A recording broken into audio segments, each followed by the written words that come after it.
The sound of the cabin door slamming shut echoed like a verdict. The hiss of pressurized air filled the space, a signal that promised a journey of champagne and flat seats. But for one woman, it was not a promise of peace. It was the opening shot of a battle. The Boeing 787 of Etherish Air glowed in soft golden light. The business-class cabin, an oasis in the sky. Passengers sank into wide seats, flipped through glossy magazines, poured sparkling wine into crystal glasses. Everything exuded luxury, the kind of luxury that those who paid thousands believed would shield them from any form of injustice. But in seat 4B, a black woman sat calmly, knowing too well that sometimes the places gilded with gold revealed the ugliest shades of human nature. Dr. Nia Morgan, 39 years old, closed the worn pages of a theoretical physics magazine. Her eyes were steady, quiet, like the surface of a deep lake. Her neatly braided hair and navy blue pantsuit, simple yet refined, gave her the appearance of a professional, perhaps a lawyer, perhaps a professor. No one guessed she was the woman who had built Etherish Air from nothing. No one knew that the true owner of the airline was seated in the business cabin, blending in with the crowd. This was Nia's ritual. Once each quarter, she took a long-haul flight on her own airline. No founder suite, no real name revealed. She chose the plane alias N. Calder to test every detail herself, the temperature of a hot towel, the authenticity of a flight attendant's smile. She called them her ground truth flights, because the truth of an airline did not exist in reports, but in how they treated a nameless passenger. The boarding announcement rang out like the roll of a drum. Nia folded her book, lifted her leather case, and moved with the priority passengers. The gate agent scanned her ticket, smiled and said, "Have a pleasant flight, Miss Calder." The aircraft glistened like a golden box. Soft lights, leather seats still rich with new scent, trays of orange juice glimmering under LEDs. Nia took seat 4B, buckled her belt, and drew out noise, cancelling headphones. A quiet moment. A moment before the storm. And then it arrived. "Robert, for heaven's sake, watch the carry-on. Don't let it scrape the door frame. That's calf skin leather." The voice pierced the cabin like a blade. All heads turned to the aisle. A blonde woman appeared, 40, 2 years old, hair lacquered into a helmet, her body draped in logos of luxury brands. Victoria Hale entered, as though the cabin itself were her private stage. Behind her, her husband, Ethan Hale, 40. 4, shoulders hunched and face red, struggled with 2 oversized, gleaming suitcases. "I'll take it, darling," he puffed, straining to hoist them into the overhead bin. "Don't wrinkle your suit. Leave it." "I won't look at a mess," Victoria replied coldly, then swept her gaze across the cabin. Her eyes cut like knives until they landed on seat 4A. "There, window seat. Mine." Her voice sliced the air. Her eyes locked on Nia. Just a second, but enough to reveal it all. Irritation, confusion, contempt. As if the calm black woman seated there were a crack ruining the golden cabin. Victoria stood blocking the aisle, clutching her purse to her chest. She did not sit. She did not greet. She only stared, her gaze a poisoned arrow aimed directly at Nia. Flight attendant Mia Torres, 28, approached with a professional smile. Good evening, ma'am. May I help you settle into your seat? Victoria turned, her tone dripping with disdain. You're sure this is the right seat? 4A. Mia checked the boarding pass, nodded. Yes, ma'am, the beautiful window seat. I'm sure you'll enjoy it. Beautiful, Victoria muttered, lips curling into a sneer. Yet she stood still, unmoving. The aisle clogged.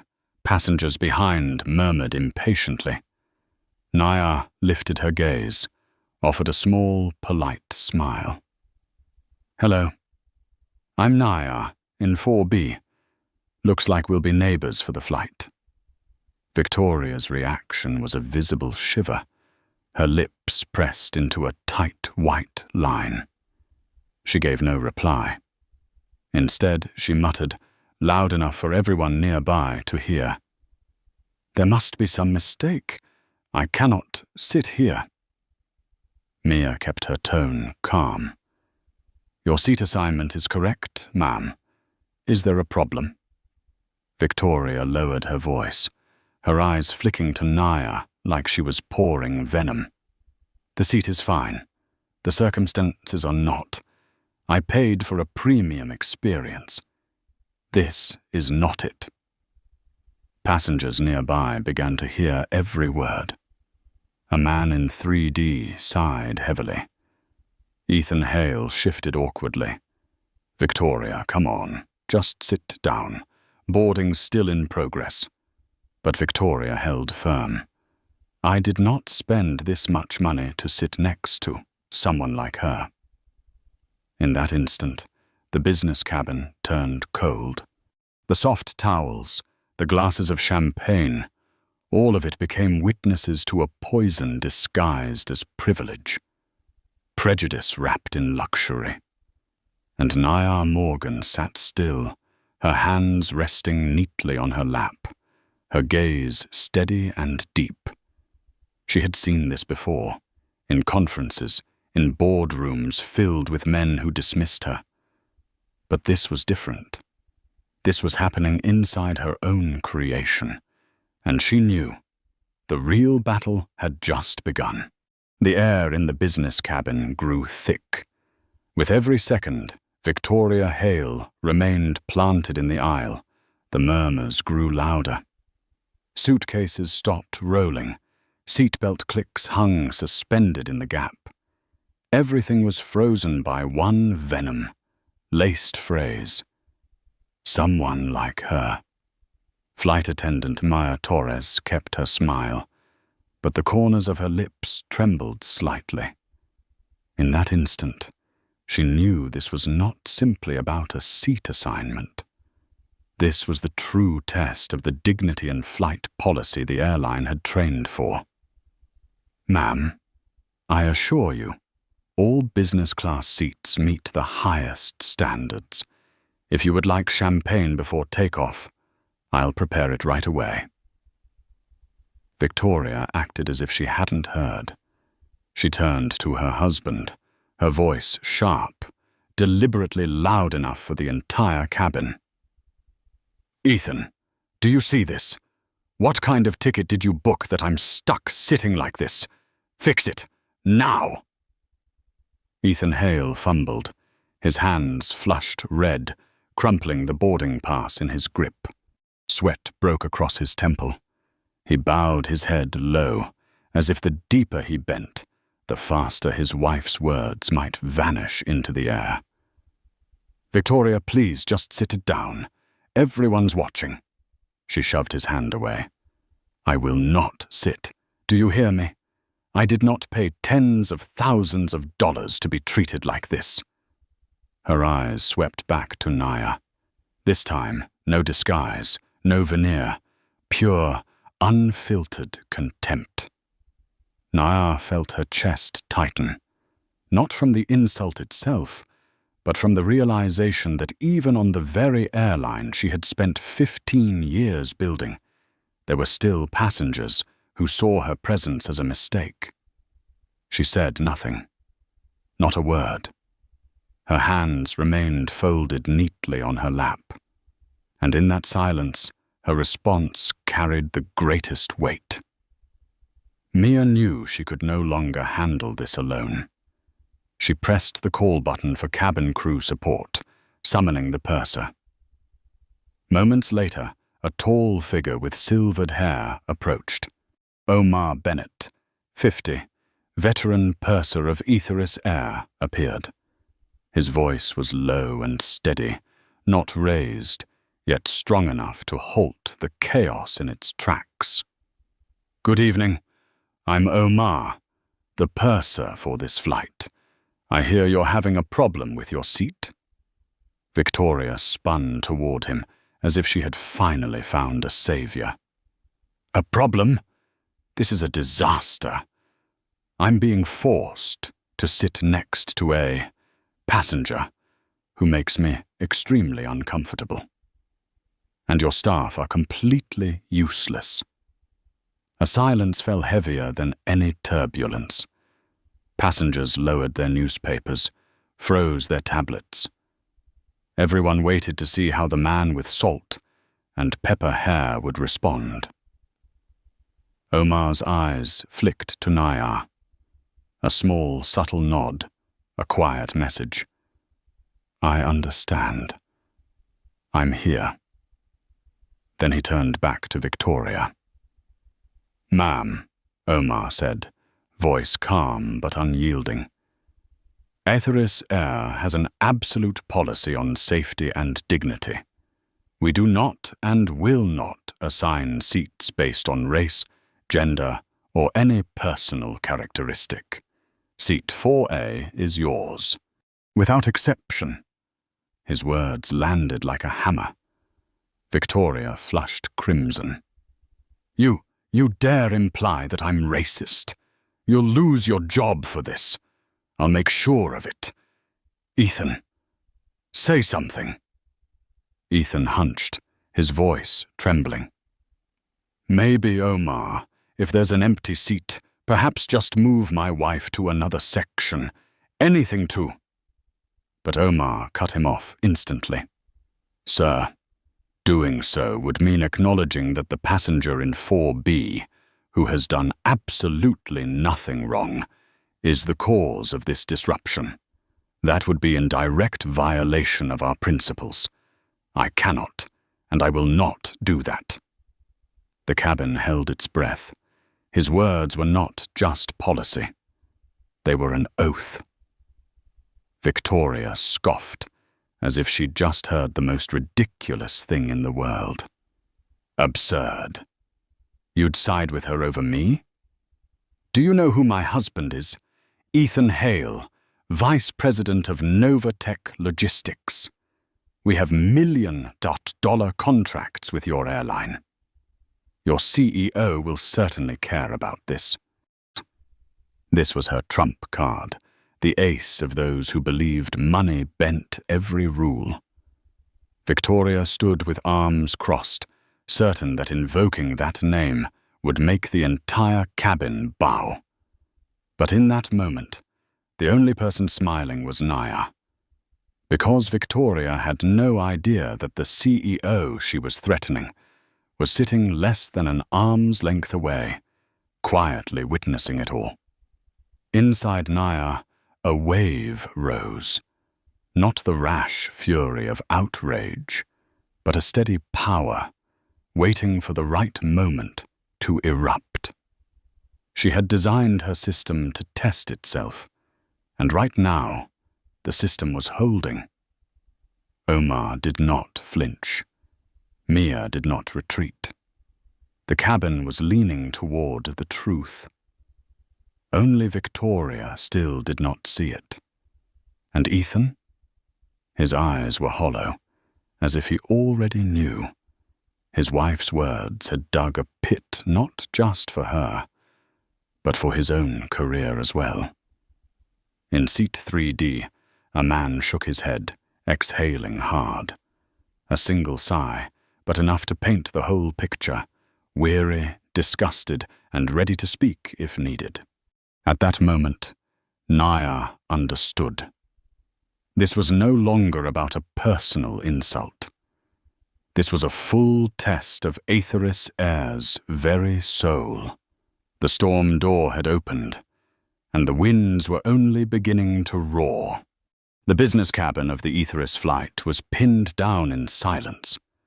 After every steel-edged word from purser Omar Bennett, Victoria Hale's arrogance had not subsided. Instead, it ignited hotter. Her eyes burned with fury, her voice rising sharply, deliberately loud enough for the entire cabin to hear. "You dare refuse me? I am a premium passenger. I paid for a first-class experience, and now I have to sit next to her?" Every gaze turned toward seats 4A and 4B. Some passengers stole cautious glances at Naya Morgan, the black woman sitting motionless like stone, her eyes calm, her hands folded neatly on her lap. That silence, rather than weakness, only exposed the indecency of Victoria's words. Ethan Hale sat frozen. The man freshly appointed as Novatech's vice president of European logistics carried none of the power his title suggested. His head hung low, shoulders trembling, hands clenched as if holding on to the last threads of control. But each word from his wife drove another nail into the coffin of his career. Purser Omar's voice remained steady. "Ma'am, Aetheris policy is clear. We do not assign or change seating based on any personal characteristics. Seat 4A is yours. Please settle in so the flight may depart."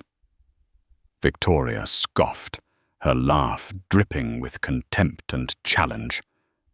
"Do you think I don't know the law? I have the right to demand proper service, and I demand another seat. If not, I will make sure every one of you is disciplined. Ethan, say something," Ethan muttered meekly, his voice barely audible. "Maybe if there's a seat free in the back, just move Victoria then." "No." Omar's voice cut through, dropping low like a gavel. "If I move you, that would mean acknowledging that passenger 4B, who has done nothing wrong, is the problem. That is false. The only problem here is your refusal to comply. Mrs. Hale." A murmur rippled through the cabin. The man in 3D exhaled sharply, leaning forward to look directly at Victoria. Another passenger behind shook their head, muttering shameful. The atmosphere grew heavier, as if the aircraft had already taken a storm aboard before leaving the ground. Still, Victoria would not yield. Arms crossed, she spat each word like venom. "Do you even know who my husband is? Ethan Hale, Vice President of Novatech Logistics. Novatech pours millions into your airline every year. I will call your CEO right now. We'll see who truly holds the power." It was her final card, the ultimate threat, money and corporate influence. But in the business cabin, many only sighed. They knew this was not power, only borrowed prestige, masquerading as strength. Naya remained still. Her eyes lowered slightly. She drew in a deep breath. Each word from Victoria pierced like thorns into old memories. The times she had been dismissed at engineering conferences, the times she had been sidelined for being a woman of color, but she had learned not to answer with reckless rage. Instead, she let the system she had built speak for itself. Omar scanned the cabin and knew it could not go on. He strode to the interphone, pressing the button to the cockpit. His voice was low, but clear. "Captain, we have a code Bravo in business. Passenger refusal escalating to severe disruption." The phrase Code Bravo fell over the cabin like a bell tolling. Some passengers understood instantly. It was the internal code for a disruptive passenger requiring captain intervention. Eyes shifted to the cockpit door. Minutes later, a sharp click echoed. The cockpit door swung open. Captain Grant Reynolds, tall and broad, shouldered, with salt and pepper hair, stepped out in full uniform. He did not rush. He did not shout. He moved with measured calm, eyes cutting through the cabin like blades. Silence engulfed everything. The tension stretched tight as a string pulled to breaking point. Omar approached quickly, giving a concise report. Grant listened, nodded, then turned to face Victoria Hale directly. His voice was not raised, but it cut with chilling precision. "Ma'am, I am Captain Grant Reynolds. I have been informed you are refusing to comply with crew instructions. Is that correct?" Victoria lifted her chin, grasping at her chance to salvage control. "Finally, someone with authority. Captain, thank God. Your staff refused a simple request. I just want to change seats so I don't have to sit next to this person." Grant's gaze shifted to Naya, then back to Victoria. His voice was calm, deliberate. "Your request is to change seats because you do not want to sit beside passenger 4B. Is that correct?" Victoria nodded, triumphant. "Exactly. I don't feel comfortable." Grant's face hardened to stone. He spoke slowly, each word heavy as iron. "On this aircraft, the only discomfort we acknowledge is when safety is at risk. And right now, you are the risk. You have two choices. 1. Sit down in your assigned seat and remain silent for the duration of this flight. 2. Leave this aircraft immediately. You have 10 seconds to decide." The cabin froze. Whispers died. Every eye locked on Victoria, waiting to see if arrogance or reason would win. Ethan bowed his head, whispering desperately, "Victoria, please, just sit. Don't make this worse." But Victoria heard something else. To her, his plea was a blade slicing through her pride. No, she would not bow. She could not admit defeat in front of these watching eyes. She sprang up, her voice snapping like a whip. "Fine. I will leave this flight. I don't need to stay, and I promise you, Etheris will regret this." Grant did not blink. He nodded once, issuing his command crisply. "As you wish. Omar, notify ground. 2 passengers voluntarily deplaning." The murmurs swelled.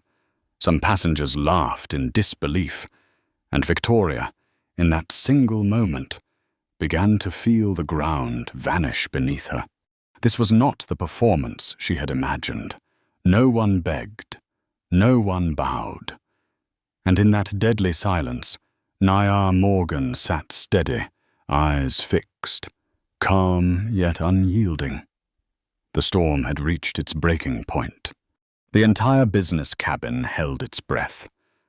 Captain Grant Reynolds' ultimatum hung in the air like a sharpened blade. Sit down immediately, or leave the aircraft within 10 seconds. Victoria Hale froze. Her red, painted lips trembled, then curved into a disdainful smile. She turned to her husband, her voice sharp with bitterness. "Do you see, Ethan? They are choosing her over me. A premium customer, the wife of a Novatech vice president. Ridiculous." Ethan lowered his head, his hands clenched white. He knew every word his wife uttered was a slash into the fragile rope of the career he had worked so hard to build. Grant Reynolds stood firm, his gaze forged in steel. He had flown thousands of hours, faced every kind of mechanical failure and storm. But what stood before him now was different. Not turbulence in the sky, but rebellion in the human heart. "Ma'am." His voice was deep and steady, no need to shout, but enough to shred any illusion. "The only comfort at risk here is the one your behavior has destroyed. This is my aircraft. The final decision has been made." Silence fell. Then Victoria lifted her chin, flinging her words like a gauntlet. "Fine. I will leave this flight. I will not endure this insult. We will take our money elsewhere. Ethan, get the luggage." The cabin rippled as if jolted by turbulence. Not because of her words, but because of the audacity dripping from them. As if she still believed the airline would beg her to stay, upgrade her, lay a red carpet at her feet. But Captain Grant only nodded coldly. "As you wish.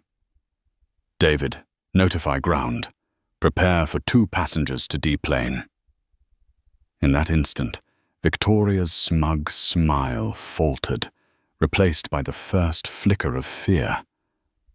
This was not the script she had imagined. No one begged.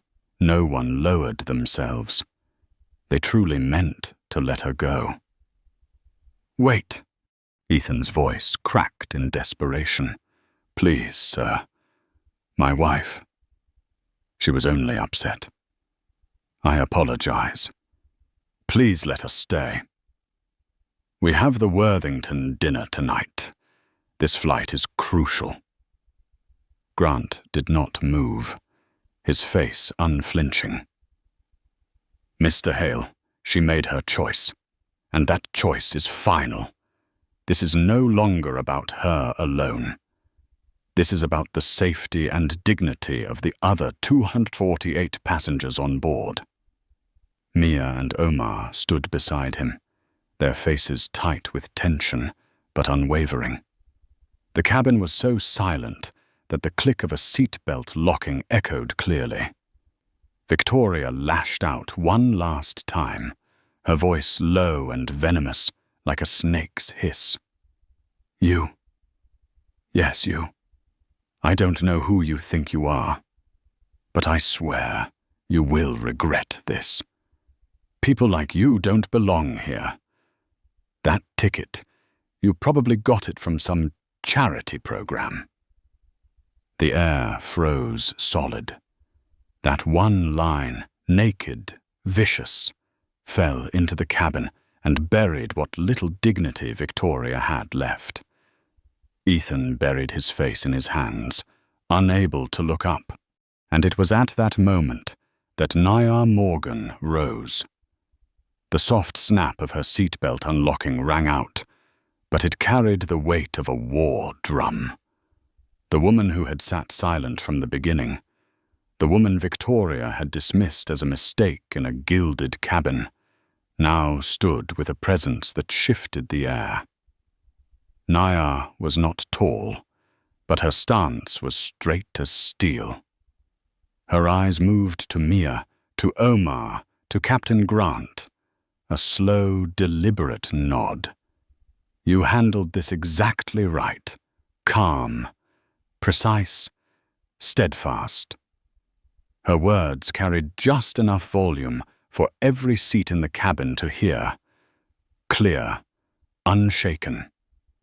Then Nyar turned, her gaze locking on Victoria. It was not anger, nor hatred, but cold clarity, a mirror reflecting the truth. "You asked who I think I am. Very well. I will answer." The silence was absolute. Everyone waited. I am Dr. Naya Morgan. I was the lead propulsion engineer for the Mars exploration program. And I am the founder, the owner, and the CEO of Aetheris Air. Gasps surged through the cabin. Mia's eyes widened. Omar froze. Captain Grant gave a slight nod, affirming to the passengers that every word was true. Victoria staggered, her face draining pale as marble. What she thought was a petty quarrel with someone had revealed itself as her public self, destruction, played out before the very owner of the airline. Naya took one step forward, her voice lowering to a chilling finality. You are not being removed from a plane. You are being removed from my property. Permanently. The last words rang like a verdict. No escape. No retreat. Victoria's mouth opened, but no sound came. Ethan remained a hollow figure, crushed beneath the collapse of his world. And the other passengers? Applause began softly from seat 3D, then spread quickly, swelling into a wave. A cabin of champagne and fine linen had become a courtroom of justice. And for the first time in her life, Victoria Hale had no stage to walk off. Applause rolled through the business cabin like a wave, spreading quickly into the rows of economy behind. It was not applause for entertainment. It was applause for release from the toxic air that had hung over the cabin for the past half hour. Victoria Hale stood frozen in the aisle, her face flushed red, then drained pale. Eyes bore into her from every direction, no longer looks of admiration for her designer handbag or branded dress, but looks of judgment and disdain. She had never known what it meant not to be the center of attention, and now she had made herself the object of ridicule in front of everyone. Ethan Hale kept his head bowed, his trembling hands tugging down their luggage.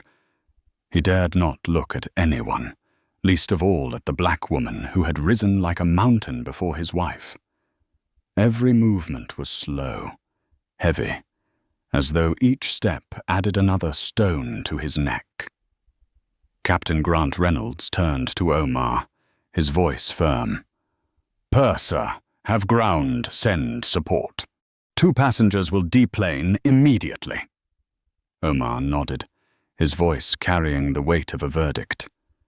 Yes, Captain. I will escort them to the door. Victoria tossed her hair, trying to salvage the last shred of pride. You will regret this. I will call your CEO the moment I touch the ground. I will. But before she could finish her threat, Naya Morgan stepped forward, her voice calm and heavy with authority. No need. The CEO is standing right here, and I have just issued a lifetime ban for you both. Murmurs erupted. Victoria froze, the words slicing through her illusions. Ethan's shoulders collapsed, his heart pounding with the realization that his career might disintegrate because of his wife's recklessness and his own silence. 2 airport security officers entered, composed and efficient. They did not argue. They simply approached, firm yet polite, and motioned for the Hales to leave the cabin. Victoria lashed out. Don't touch me. I don't need anyone to escort me. But her faltering steps and twisted face betrayed the truth. She no longer held any power here. The cabin watched in silence, and as the 2 figures disappeared through door 1L, another wave of applause broke out. Naya returned to her seat in 4B. She buckled her belt, picked up her physics journal as if it had only been closed for a few minutes. But the eyes of the passengers had shifted. They no longer looked at her as a stranger. They looked at her as a landmark, a symbol.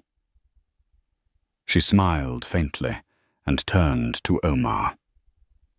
"Mr. Bennett, ensure every passenger in this cabin receives complimentary bar service for the rest of the flight, and credit each of them 25,000 miles. Offer my apology for the delay." Omar stood straighter, like a soldier receiving command. "Yes, Dr. Morgan." Mia Torres, her eyes misting with emotion, nodded quickly, her voice trembling. "Thank you. No, thank you, CEO. It is an honor to serve you today." Nayar met her gaze, soft but firm. "You don't need to thank me. You did the right thing. You upheld the values of Etheris. That is what I am proud of." The cabin loosened, the suffocating tension lifted. Some passengers leaned across the aisle, raising their glasses toward Nayar. The man in 3D, Daniel Price, a well-known lawyer, chuckled quietly, speaking just loud enough for those nearby to hear. "In 15 years flying this route, this is the first time I've seen the true definition of class." The engines began to roar. The aircraft eased back from the gate, golden light reflecting on the faces of the passengers. Their champagne glasses trembled slightly, but no longer from tension. This time, it matched the rhythm of unified hearts in a space that had just endured an explosion and emerged cleansed. Nayar drew in a quiet breath, her chest full. She knew today's test was not just about the crew's abilities. It had proven that the system she had built, from training protocols to company culture, could withstand the most poisonous storm. Yet deep inside, she also knew this was only the beginning. Victoria had not only brought personal insult, she had wielded the name Novatech Logistics as a weapon. That meant the coming battle would not remain confined to an airplane cabin. It would spread to the glass towers where CEOs and boards negotiated multi-million-dollar contracts. And Nayar Morgan was ready. The engines roared as the 787 climbed into the night sky, leaving behind the 2 passengers expelled from the aircraft, like stones falling from a cliff. But for Nayar Morgan, the story was far from over. In truth, it had only just begun.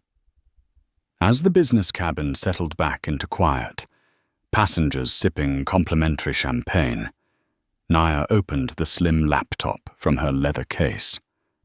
Her fingers struck the keys in steady rhythm, her eyes burning with a cold resolve forged over a lifetime of battles in unforgiving environments. She connected to high-speed satellite Wi-Fi. An email window opened. Recipient, Marcus Lee, Etheris's chief legal officer, a man of 40.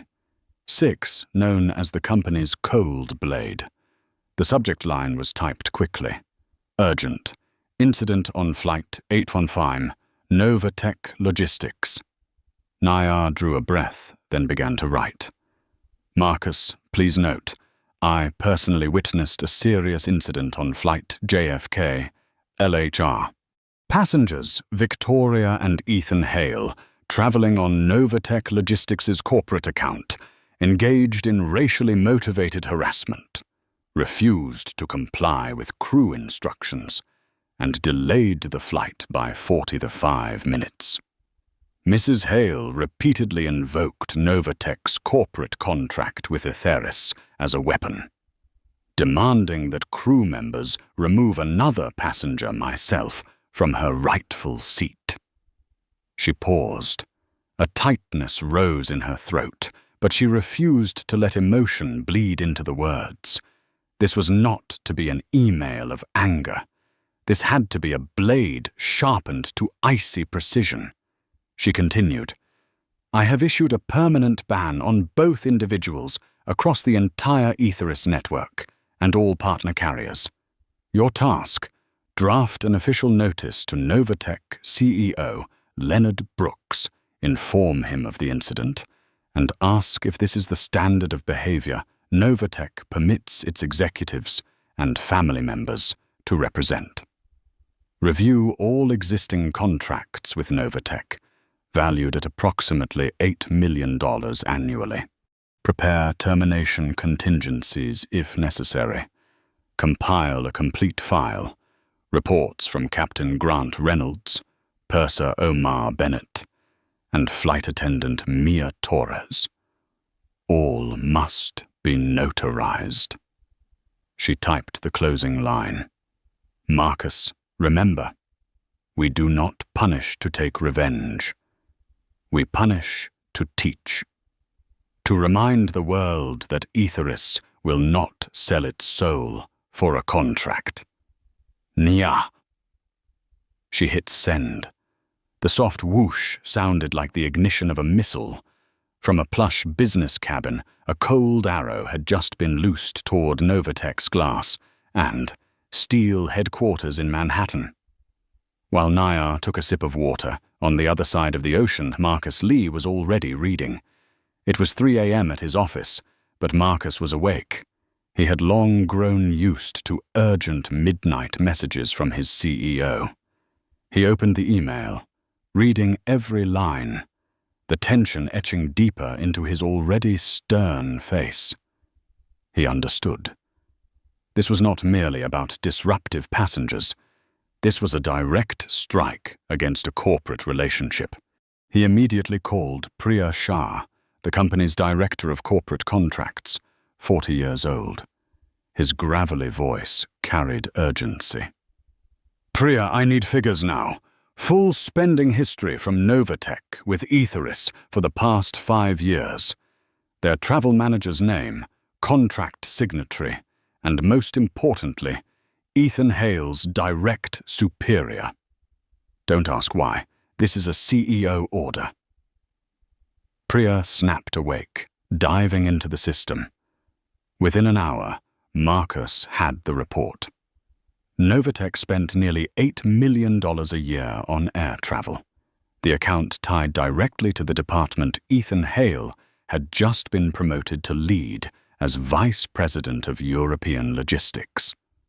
Marcus muttered, this trip was the celebration of his promotion. And now, he began drafting the letter to Novatech CEO Leonard Brooks. No accusations screamed in bold. No emotional appeals. Only fact. Cold, sharp. Mr. Brooks, we wish to formally inform you of an incident involving 2 passengers traveling under Novatech's corporate account. Their conduct included refusal to follow safety instructions, racially motivated harassment, and invoking your company's name as a weapon to intimidate Aetheris staff.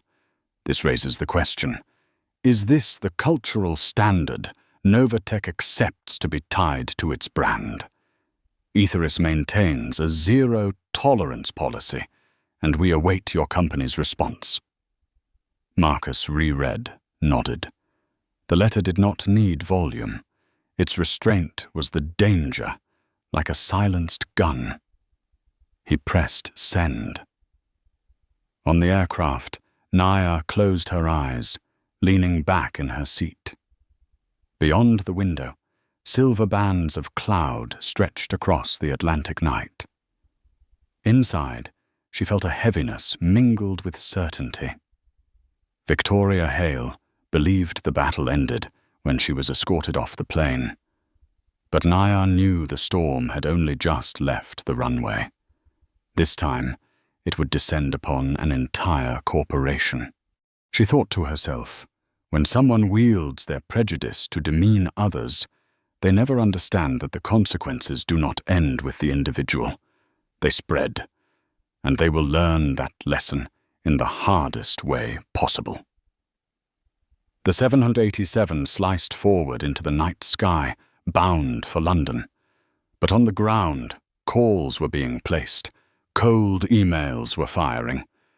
A new chessboard was being set, and the first piece had already been moved by Nia Morgan herself.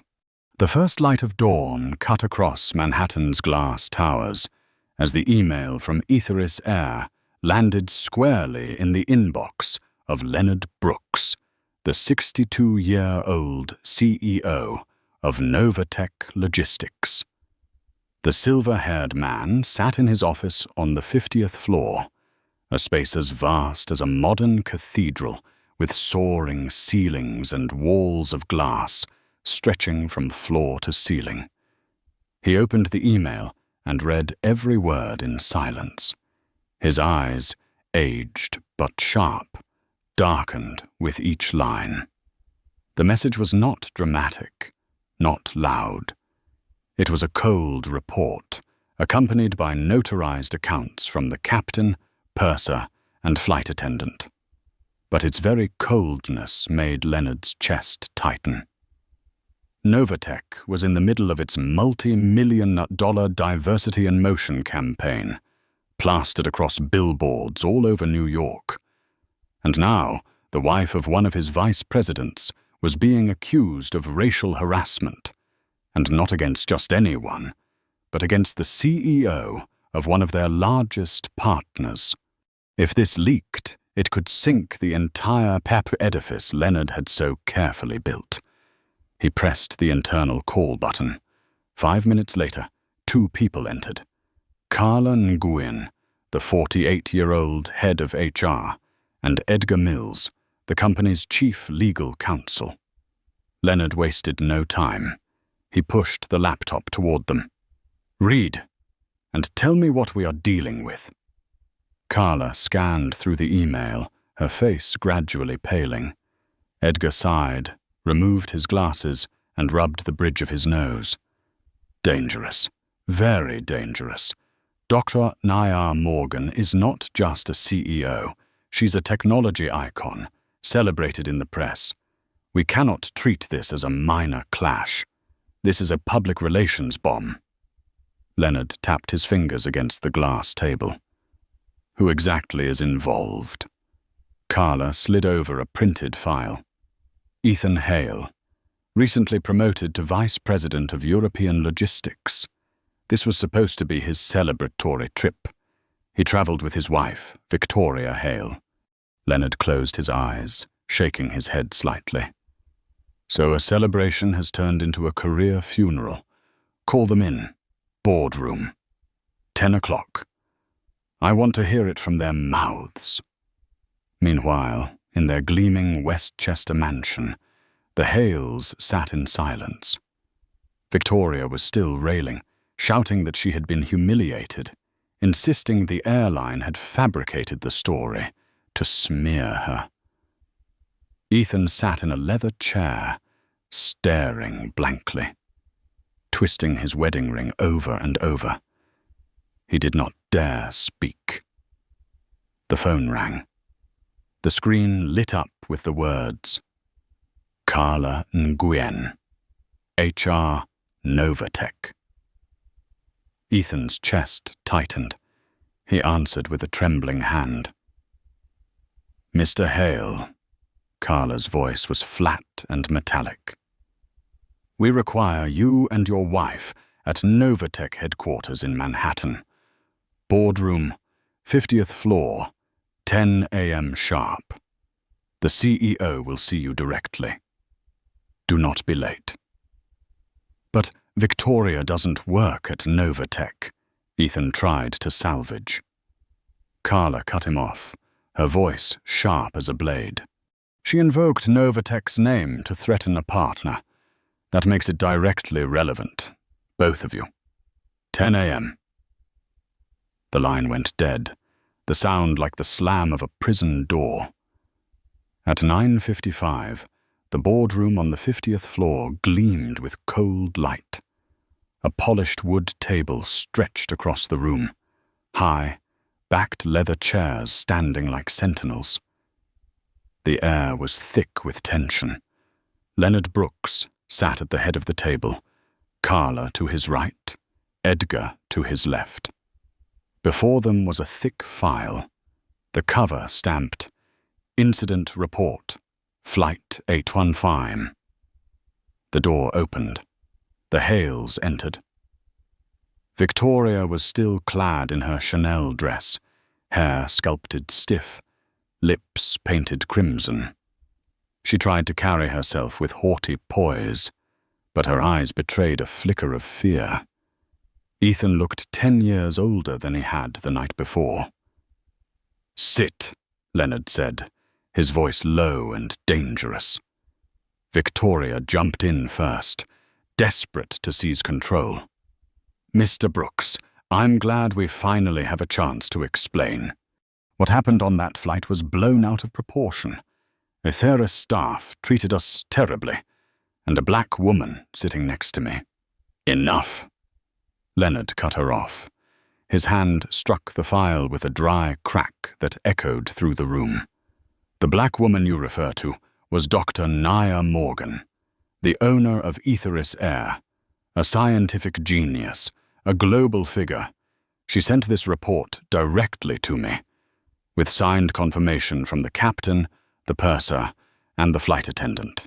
Every minute, every word, logged in detail." Victoria froze, her face stiffening like stone. Ethan shut his eyes, feeling the ground give way beneath him. Carla slid the printed report across the table. "This record states clearly, Mrs. Hale, that you invoked Novatech's name to intimidate Aetheris staff. And you, Mr. Hale, remained silent, which amounts to complicity. Do either of you have anything to say?"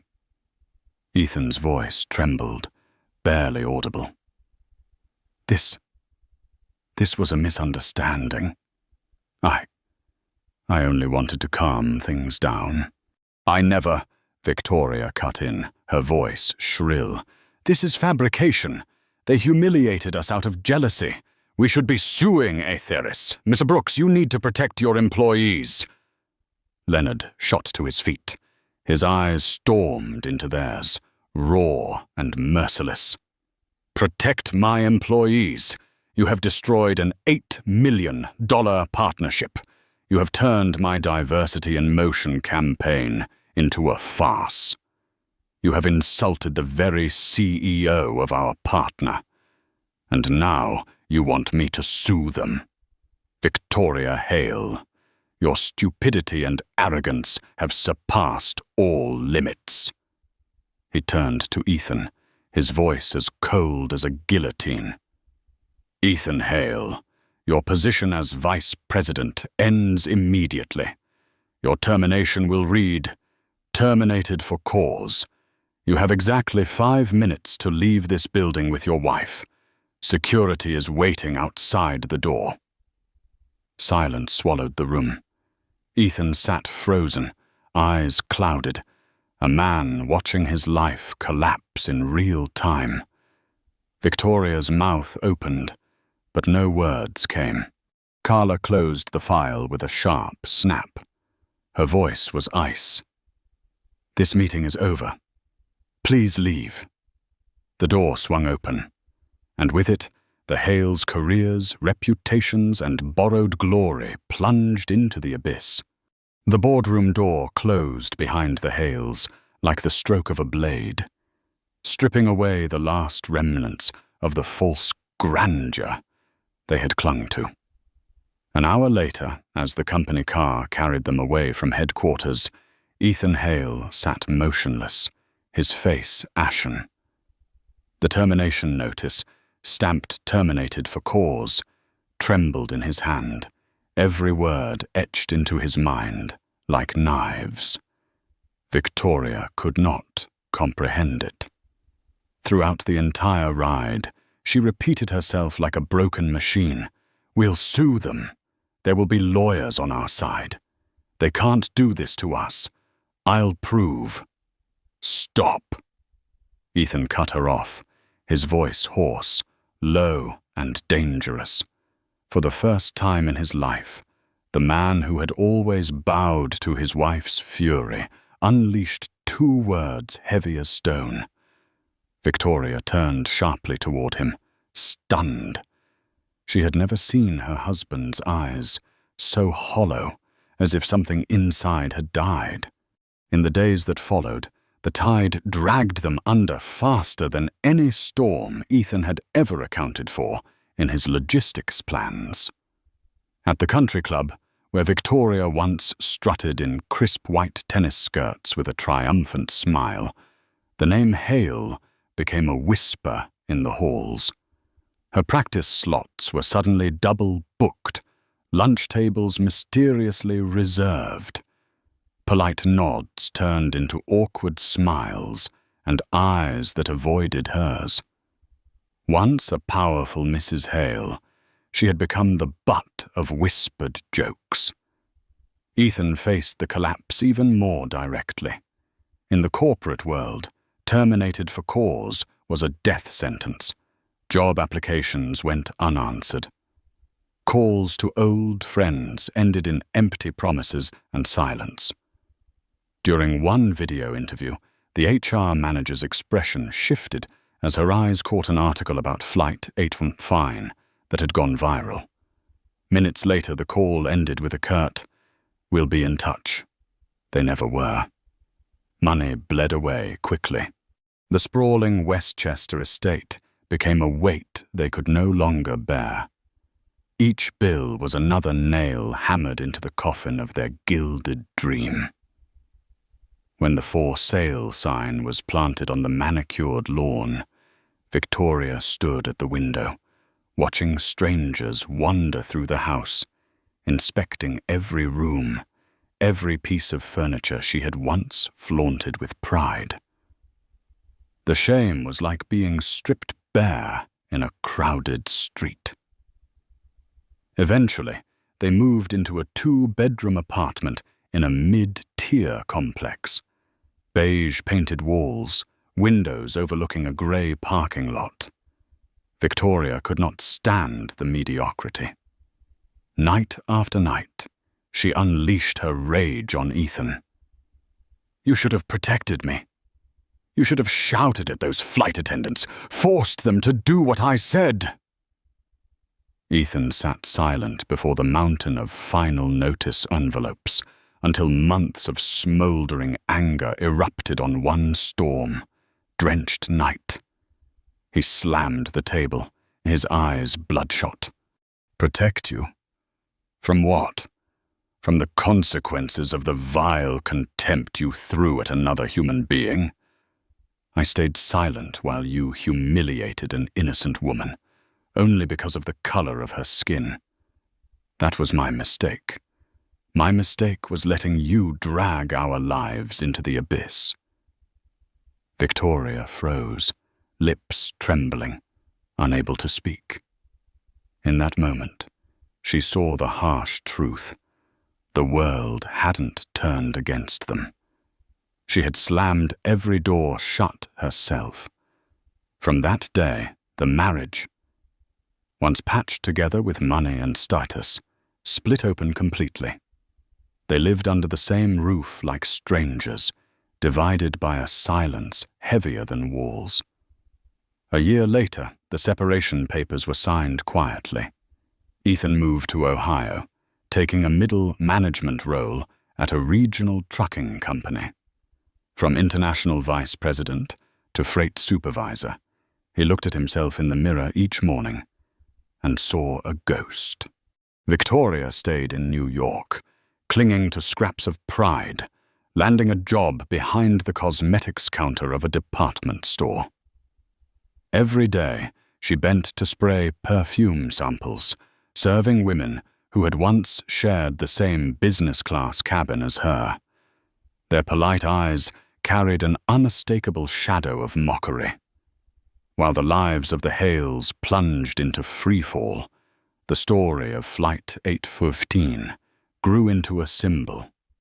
Daniel Price, the lawyer from Seat 3D, published a post on LinkedIn that spread like wildfire. I have flown hundreds of flights, sat in hundreds of business-class seats, but for the first time, I witnessed the true definition of class. It was not champagne or high-thread count sheets. Class is when an airline defends human dignity, no matter the ticket price.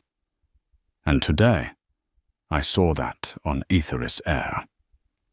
His words became a spark. The media amplified it. Business schools dissected it as a case study. Rival corporations, watching closely, approached Airline with offers. We want to fly with an airline that has a soul. While the name Hale faded into oblivion, the name Naya Morgan was etched deeper than ever. 3 months after the incident on Flight 8115, the name Airline Air appeared across the covers of global business magazines.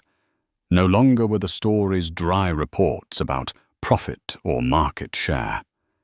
Instead, they blazed with headlines praising the airline that put human dignity above profit. The $8 million contract with Novatech Logistics had been cut like a frayed string.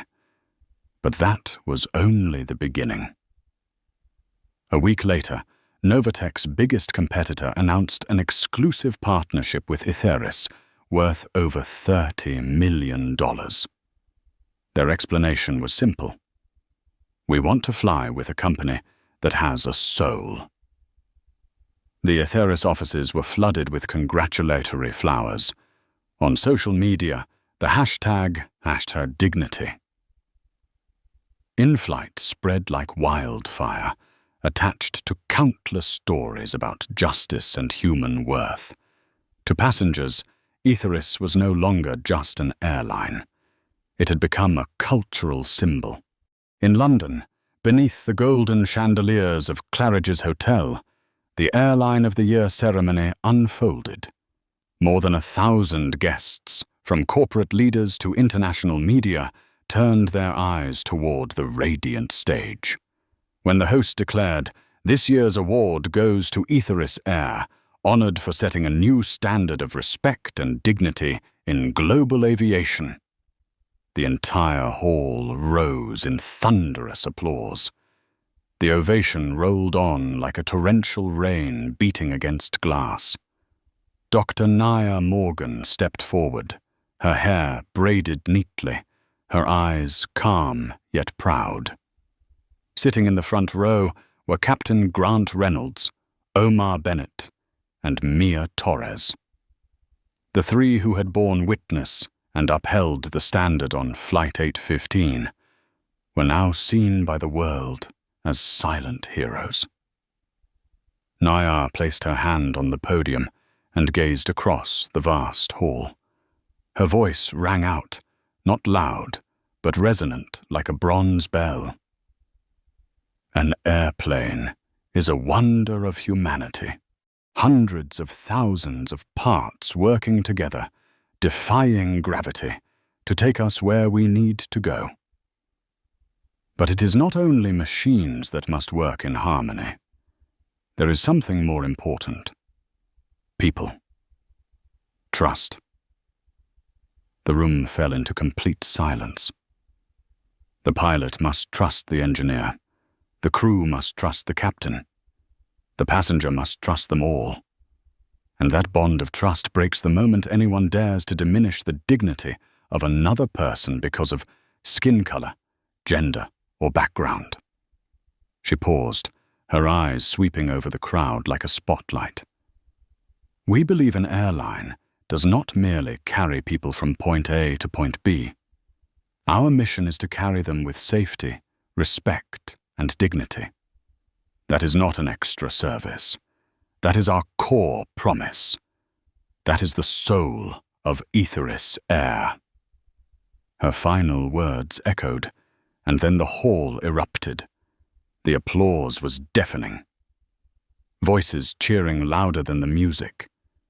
In the front row, Mia Torres's eyes brimmed with tears. Omar Bennett clenched his hands, his face stoic, but his eyes glistening. Captain Grant, always stern in the cockpit, allowed himself a rare smile, his gaze filled with pride. Naya looked toward them, nodded slowly, and in the flurry of flashing cameras, she understood. This was not just her award. It was confirmation that the culture she had built, the one that held firm through the storm of Flight 814, had now become the golden standard for an industry. Meanwhile, the Hales lived in a world of complete contrast. In a cramped apartment, dim yellow lights cast shadows on cracked walls. Victoria now stood behind a cosmetics counter, forcing a smile as she handed powders to customers. Ethan toiled in a trucking warehouse in Ohio, every truck horn a harsh reminder that he had fallen from vice president to shift supervisor in a matter of months. On the small television in their apartment, news of the Airline of the Year ceremony played on repeat. When Naya Morgan's name appeared, Victoria snapped the screen off in rage. But Ethan did not. He stared into the blank screen, and deep in his eyes there was a bitter recognition. This was justice. In London, Naya stepped down from the podium as the standing ovation thundered. The award gleamed in her hand, but what shone brighter was the message she had planted in thousands of hearts. True power does not lie in wealth or titles. True power is the ability to stand up and defend dignity when it is under attack, for yourself and for others. As the lights of the London Hall dimmed, Naya Morgan sat alone near the stage. The Airline of the Year award rested on the table, gleaming like a small star. But in her eyes, there was more than pride. There was the quiet reflection of someone who had witnessed the full circle of justice unfold. In that still moment, memories of Flight 815 came flooding back. Victoria's hateful glare, Ethan's trembling hands, the suffocating tension inside the cabin as words of prejudice sliced through the air like blades. And then the final applause, the sound that transformed humiliation into triumph. She knew it had never ended with their removal from the plane. That had only been the beginning of a long chain of consequences. Across the ocean, those consequences were eroding lives piece by piece. Victoria Hale, once proud in grand halls, now stood under the cold neon lights of a cosmetics counter, painting on lipstick. Every forced smile, every polite sales pitch was a shard of glass cutting into the pride that had once swelled so arrogantly. The woman who had shouted in business class that she deserved special treatment now had to say to customers, "This shade would look beautiful on your skin." Ethan Hale, once a global vice president, now hunched over spreadsheets in a Midwest logistics office. His world was trucks, shipping containers, and a salary barely covering rent. Each time a colleague accidentally turned on a business channel mentioning etherish air, his chest clenched tight, because he knew his downfall had not come from a bad deal or a wrong calculation. It had come from his silence in the moment he should have said, "Enough." Their fractured marriage finally crumbled into ash. One winter night in the cramped apartment, Ethan whispered his last words to her. "Victoria, I lost my career because of you. But what truly killed us was the empty pride you clung to." The next day, divorce papers were signed. They had lost everything: jobs, reputations, Even the friends who once fawned over them at dinner tables now disappeared without a trace. Just as Naya had once thought on that flight, prejudice is baggage too heavy to carry, and one day life will force you to check it in at a cost you cannot imagine. In stark contrast, Aetherus Air soared like a phoenix after the storm. New deals with multinational corporations quadrupled revenue. The hashtag #dignity in flight became a global training motto. And Naya, though she still took ground, truth flights under the name N. Calder was no longer hidden. She had become the living embodiment of a philosophy. Class is not measured by money, but by how you treat others. 1 year later, at the 20th anniversary of Aetheris, Naya stepped onto the stage before thousands of employees and guests. On the massive LED screen behind her, the words shone bright.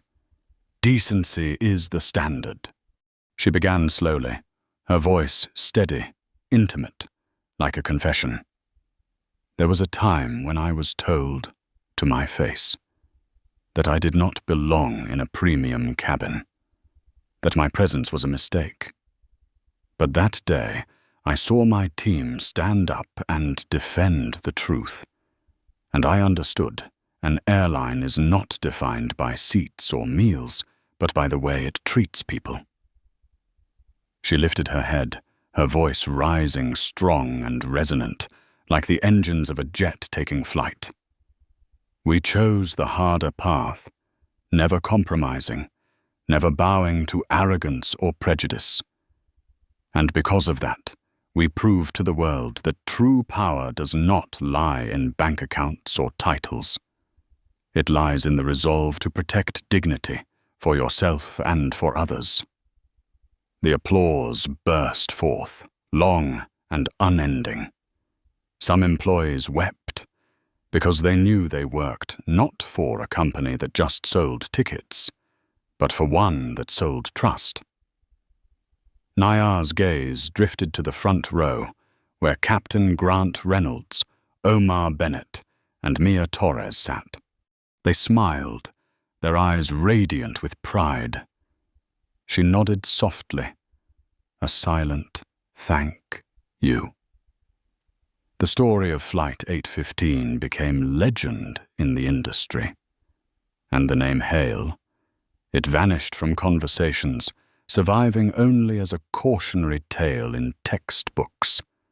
Never use arrogance to challenge a system built on dignity.